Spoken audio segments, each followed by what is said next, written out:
കിച്ചുവിനെ കേസിൽ കൊടുക്കാൻ ഇൻട്രസ്റ്റ് എടുത്തത് ആ CI അല്ലേ, വിശ്വം. അയാളുടെ പ്രിയ സുഹൃത്ത് അലക്സാണ്ടറുടെ മരണത്തിന് ഉത്തരവാദികളായവരെ കണ്ടുപിടിക്കാനുള്ള വെപ്രാളോ അയാൾക്ക്. ആ വെപ്രാളത്തെപ്പെട്ട് ഞെരിഞ്ഞമർന്നു പോവാൻ നമ്മുടെ ലൈഫ് നമ്മൾ എന്തിനു വിട്ടുകൊടുക്കണം? അതിനുള്ള വഴി ഈ അന്വേഷണത്തിൽ നിന്ന് ആ സർക്കിളിനെ മാറ്റി നിർത്താന്നുള്ളതാ. അതെങ്ങനെ പറ്റും ദേവേനി? ഒരു വഴി ഞാൻ കണ്ടിട്ടുണ്ട്. ഒരിക്കൽ ശ്രമിച്ച വഴിയാ അത്. ഒരിക്കൽ കൂടി ശ്രമിച്ചാൽ ചിലപ്പോ. എന്തത്? അതൊരു സസ്പെൻസ്. നേരത്തെ പറഞ്ഞ ഫലം പോകുന്ന പണ്ടുള്ളവര് പറഞ്ഞിട്ടുള്ളത്. മതി സമയം കഴിഞ്ഞു.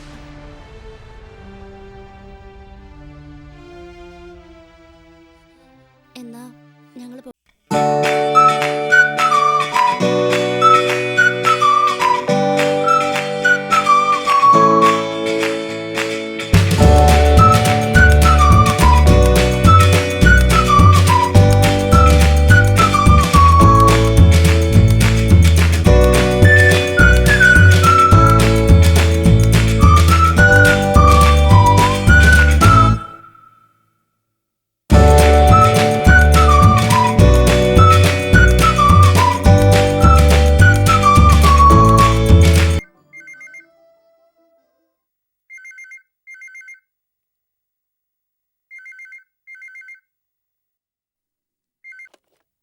ഹലോ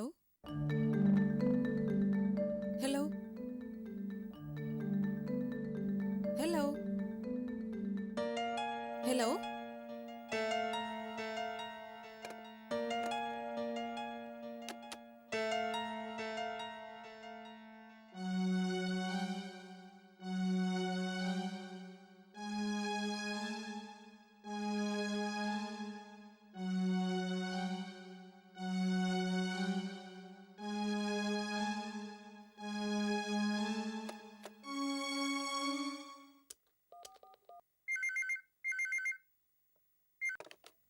ഹലോ, ഞാൻ ദേവയാനിയാണ്. എന്ത് വേണം? ശിവൻ അവിടെ ഉണ്ടെങ്കിൽ ഫോണൊന്ന് കൊടുക്കൂ. എന്താ കാര്യം? എനിക്ക് ശിവനോട് അല്പം സംസാരിക്കാനുണ്ടായിരുന്നു. എന്ത് സംസാരിക്കാൻ? ചോദിച്ചത് കേട്ടില്ലേ? എന്താ നിനക്ക് ശിവനുമായിട്ട് സംസാരിക്കാനുള്ളതെന്ന്? ആലീസ് പ്ലീസ്, ശിവനുണ്ടെങ്കിൽ ഫോണൊന്ന് കൊടുക്കൂ. കൊടുക്കാൻ എനിക്ക് സൗകര്യമില്ല. സംസാരിക്കണം പോലും. തീർന്നില്ലേ നിന്റെ സംസാരം? കൊല്ലം കുറെ ആയല്ലോ തുടങ്ങിയിട്ട്. ഇനിയും എന്താ നിനക്ക് സംസാരിക്കാനുള്ളത്? എന്താ നിന്റെ ഉദ്ദേശം? പണ്ട് ശിവനുമായി നിനക്കുണ്ടായിരുന്ന ബന്ധം തുടർന്നു കൊണ്ട് പോകാന്നോ? എനിക്ക് ജീവനുള്ളിടത്തോളം കാലം അത് നടക്കില്ല. ആലീസാ പറയുന്നേ. അങ്ങനെ വല്ല മോഹവും മനസ്സിലുണ്ടെങ്കിൽ അതങ്ങ് ഉപേക്ഷിച്ചേക്കേ. മേലിൽ നീ ഇങ്ങോട്ട് വിളിക്കരുത്. വിളിച്ചാ ആലീസ് ആരെന്ന് നീ അറിയും.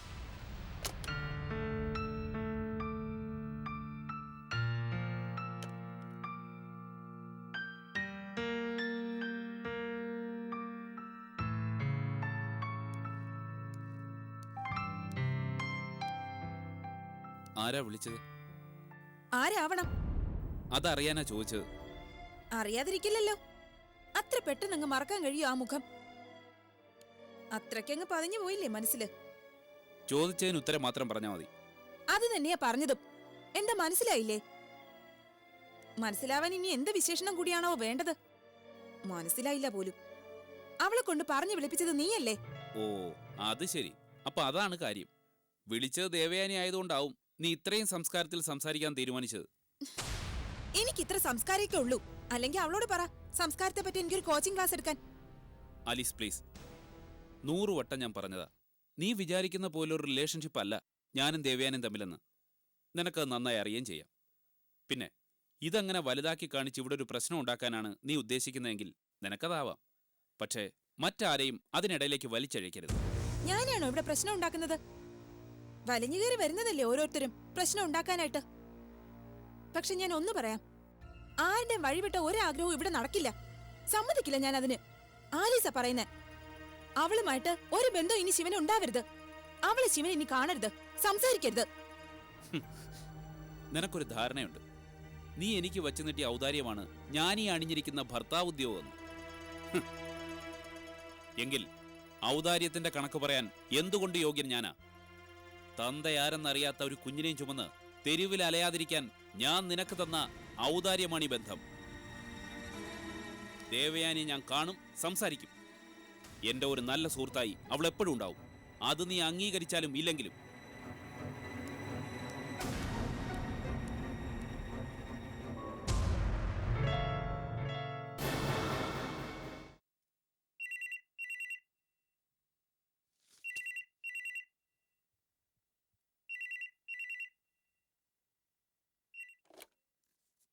ഹലോ.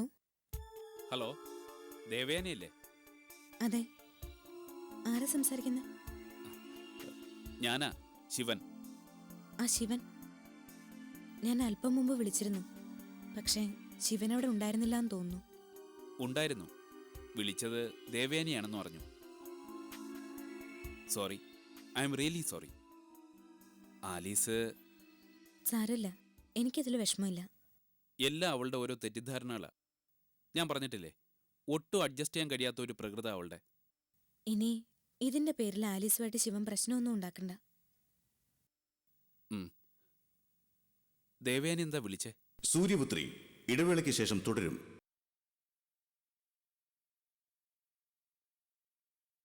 സൂര്യപുത്രി തുടരുന്നു. Sorry, I am really sorry. Alice. സാരമില്ല, എനിക്കതിൽ വിഷമമില്ല. എല്ലാം അവളുടെ ഓരോ തെറ്റിദ്ധാരണകളാ. ഞാൻ പറഞ്ഞിട്ടില്ലേ, ഒട്ടും അഡ്ജസ്റ്റ് ചെയ്യാൻ കഴിയാത്ത ഒരു പ്രകൃത അവളുടെ. ഇനി ഇതിന്റെ പേരിൽ ആലീസുമായിട്ട് ശിവൻ പ്രശ്നമൊന്നും ഉണ്ടാക്കണ്ട. ദേവയാനി എന്താ വിളിച്ചേ? ശിവനെ എനിക്കൊന്ന് കാണണമായിരുന്നു. അത്യാവശ്യമായിട്ട് അല്പം സംസാരിക്കാനുണ്ടായിരുന്നു. എന്താ ദേവയാനി കാര്യം? അത് നേരിൽ കണ്ട് സംസാരിക്കുന്നതാവും നല്ലതെന്ന് തോന്നുന്നു. ബുദ്ധിമുട്ടാവോ ശിവന്? ഏയ് ഇല്ല, കാണാം. ശരി.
അന്വേഷണത്തിൽ എനിക്ക് ഒരു വിശ്വാസമില്ല. ഈ അന്വേഷണം വഴിമാറും, നിരപരാധികൾ ശിക്ഷിക്കപ്പെടും. പക്ഷേ വിശ്വത്തിന് പകരം മറ്റൊരാൾ വന്നാൽ എനിക്ക് ഉറപ്പുണ്ട് യഥാർത്ഥ പ്രതിയെ കണ്ടെത്തി എത്രയും പെട്ടെന്ന് ഈ അന്വേഷണം അവസാനിപ്പിക്കാൻ പറ്റും.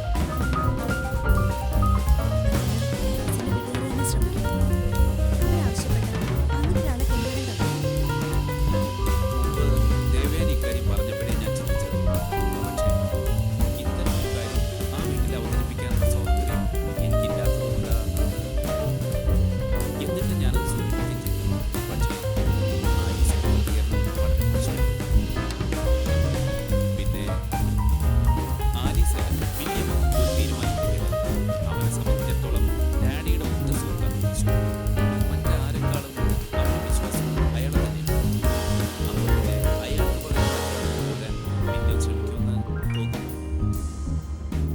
ശിവൻ ഒന്നുകൂടി ശ്രമിച്ചാൽ വില്യത്തിനെ പറഞ്ഞ് മനസ്സിലാക്കാൻ കഴിയില്ലേ?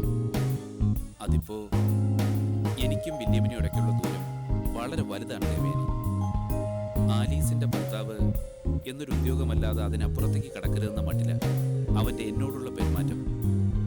അല്ലെങ്കിൽ തന്നെ പേരും പെരുമയുള്ള പേട്ട കുടുംബത്തിന്റെ കാര്യങ്ങളിൽ ഇടപെടാൻ എനിക്കെങ്ങനെ കഴിയും? ആലീസിനൊരു അംഗരക്ഷകൻ, അവൾ പ്രസവിക്കാൻ പോകുന്ന കുഞ്ഞിനൊരച്ഛൻ. ഈ രണ്ട് പദവികളെ തൽക്കാലം എനിക്ക് അനുവദിച്ചു തന്നിട്ടുള്ളൂ. അപ്പോ മറ്റെന്തെങ്കിലും വഴി നോക്കാം.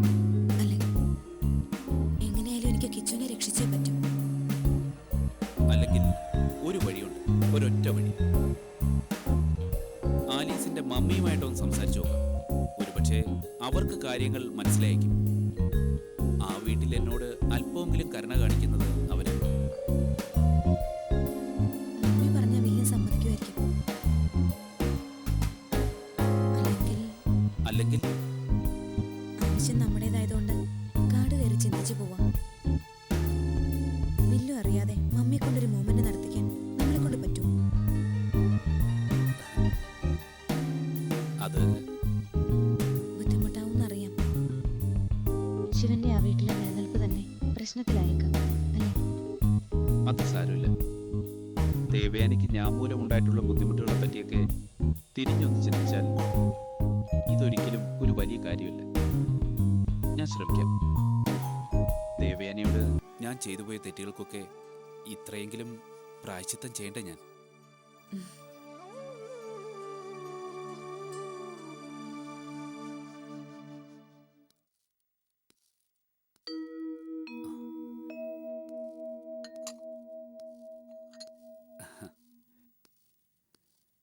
നല്ല ജോലി തിരക്കിലാണല്ലോ മമ്മി.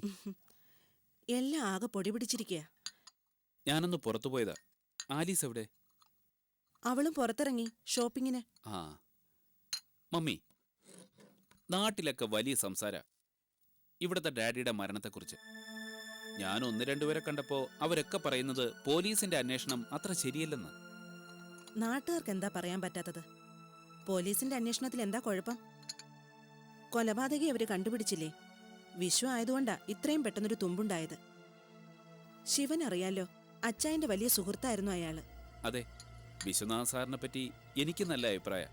പക്ഷേ ആൾക്കാർ പറയുന്നത് ഇപ്പൊ അറസ്റ്റിലായ കിച്ചുവൊന്നുമല്ല യഥാർത്ഥ പ്രതിയെന്ന്. അയാൾ അങ്ങനെയൊന്നും ചെയ്യില്ലെന്ന്. പിന്നെ അവനാ ചെയ്തതെന്ന് തെളിവ് കിട്ടിയിട്ടല്ലേ വിശ്വ അവനെ അറസ്റ്റ് ചെയ്തത്. അച്ചായൻ ആ പെണ്ണിനെ തട്ടിക്കൊണ്ടുപോയപ്പോ രക്ഷിക്കാൻ ചെന്നതല്ലേ അവൻ. അത് കണ്ടയാളും പോലീസിന് മൊഴി കൊടുത്തില്ലേ? അതാ മമ്മി എനിക്ക് സംശയം വന്നത്. ആ സാക്ഷി പറഞ്ഞ ആളില്ലേ, അയാൾ സ്ഥിരമായിട്ട് കള്ളസാക്ഷി പറയുന്ന ആളെന്നാ എന്റെ സുഹൃത്തൊരു വക്കീല് പറഞ്ഞത്. ഒന്നും അന്വേഷിക്കാതെയും വ്യക്തമായ തെളിവ് കിട്ടാതെയും വിശ്വ അങ്ങനെ ഒരാളെ അറസ്റ്റ് ചെയ്യില്ല ശിവ. പ്രത്യേകിച്ചും അച്ചായന്റെ കാര്യത്തില്. അതെ, അതെനിക്കും അറിയാം. പക്ഷേ ഇക്കാര്യത്തിൽ പുള്ളിക്കാരനൊരു തെറ്റുപറ്റിയോന്ന എല്ലാവരുടെയും സംശയം. ഒരാളല്ല, എത്ര പേരാ ഇത് തന്നെ പറയുന്നേ.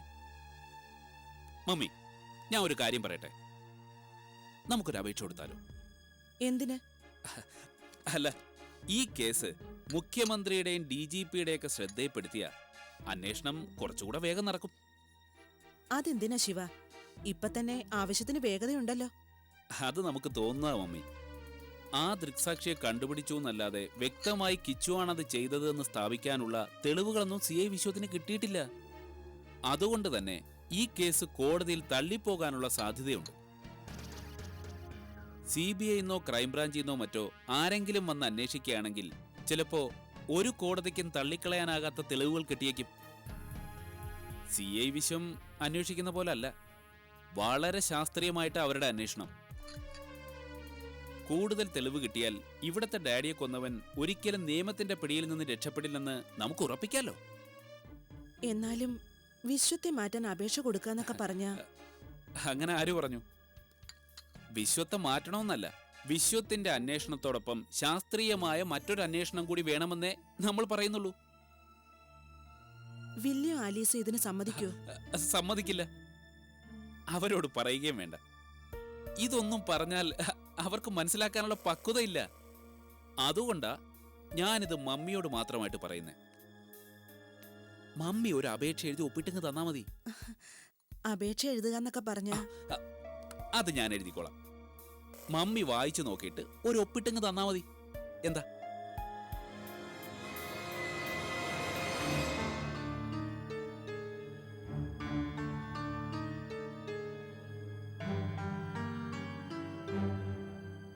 സൂര്യപുത്രി ഇടവേളയ്ക്ക് ശേഷം തുടരും.